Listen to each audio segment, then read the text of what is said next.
Hey guys, welcome to my channel. My name is Mark. Today I'm very excited because we're starting something new. This is episode 1 of How to Aquascape. Basically we're going to help beginners to get on the right track from buying their first equipment to setting up their first aquascape. So there's a lot of episodes coming. This is episode 1 and in this episode we're going to talk about the aquarium itself. Alright, so we've prepared 5 basic questions beginner aquascapers might have about their first aquarium. I have my girlfriend behind the camera. She'll be asking me some basic questions and I'll try to answer them as best as I can. Question number 1. Which aquariums are suitable for aquascaping? Well, basically every aquarium is suitable for aquascaping. Anything that can hold water can be used for aquascaping.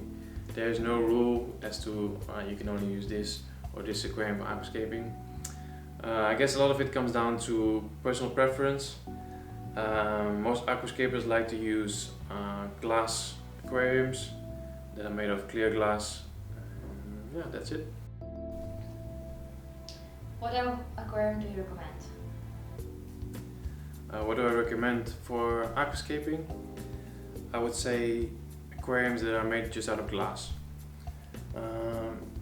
If you have an aquarium like this that's just made of glass, your full focus goes to the aquascape that is inside the aquarium, and you're not distracted by, let's say, a lid or black silicone on the sides. So you want to get something like this that's made out of low iron glass, has clear silicone. Yeah, that's it. What is a good size aquarium for beginners? A good size for beginners, my suggestion is always to start small. Start with something that is similar to this, 36 centimeters. Let's go up to 60 centimeters maximum. Something in this range is not too expensive. You don't need that many materials to start. If you go higher than 60 centimeters, you'll need a lot more hardscape, you need a lot more soil, more filtration. So the cost of starting something becomes a lot higher. Do you need a lid on your aquarium? You don't need a lid on your aquarium, but it is something that I do recommend. Especially with these glass aquariums, they usually don't come with a lid. But if you have fish, your fish can jump. So if you don't want to wake up in the morning and find your fish lying on the floor, dehydrated and gasping for air, I would recommend getting some sort of lid. It can be something as simple as this, this is just clear plastic. So I always keep this on top of my aquariums and I just remove it when I'm filming or taking pictures. But something like this keeps your fish safe, keeps your mind safe. So yeah, think about it. Are there different types of glass? Yeah, basically there are 2 different types of glass. The first one is float glass. This is the cheaper option. And float glass has sort of like a green tint to it. And the second one is low iron glass. Low iron glass is a lot clearer than float glass, but it's also more expensive. So these are the 2 options that you need to consider.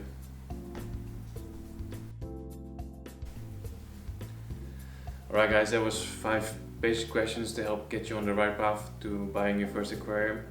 One more thing I would like to mention is these things right here. These are like rubber mats, and I do highly recommend you get some of these just to go underneath your aquarium. They'll make for a nice smooth surface for your aquarium to sit on, just for protection. So that was episode number one, guys. If you have any more questions about your aquariums, drop them in the comments below. I did do some research and found some good beginner aquariums. I'll link them in the description down below. But guys, these are just my suggestions. Like I said before, anything that can hold water can be used for aquascaping. Choose something that fits your style, that fits your budget, and that fits your home basically. That's the most important thing. So yeah. Next episode will be about lighting. If you have any questions that you would want us to talk about in these episodes, just drop them in the comments as well. If you made it to the end of this video, give it a thumbs up, subscribe if you haven't already, and I'll see you in the next one.